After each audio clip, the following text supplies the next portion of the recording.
وتولى عنهم وقال يا أسفا على يوسف وابيضت عيناه من الحزن فهو كظيم. قالوا تالله تفتأ تذكر يوسف حتى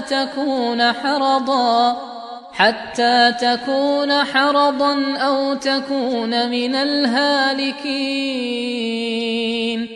قال إنما أشكو بثي وحزني إلى الله وأعلم من الله ما لا تعلمون.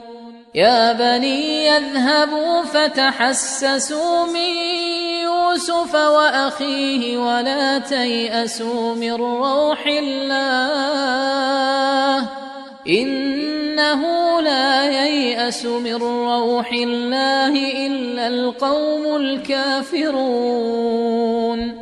فلما دخلوا عليه قالوا يا أيها العزيز مسنا وأهلنا الضر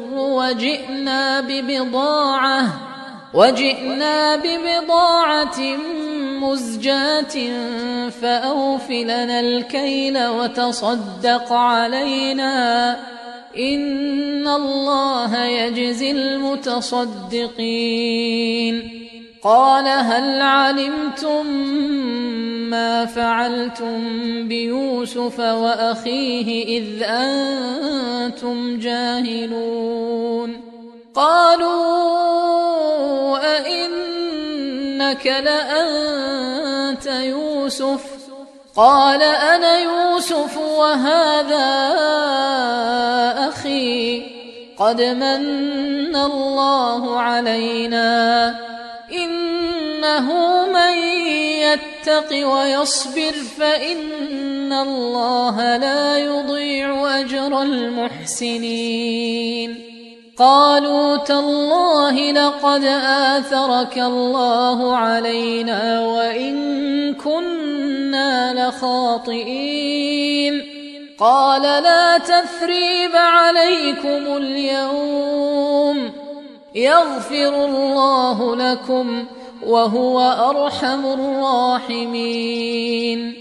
اذهبوا بقميصي هذا فألقوه على وجه أبي يأت بصيرا وأتوني بأهلكم أجمعين.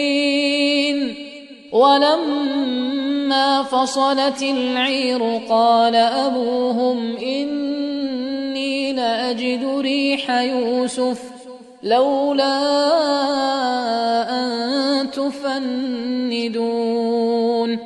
قالوا تالله إنك لفي ضلالك القديم. فلما أن جاء البشير ألقاه على وجهه فارتد بصيرا قال ألم أقل لكم إني أعلم من الله ما لا تعلمون.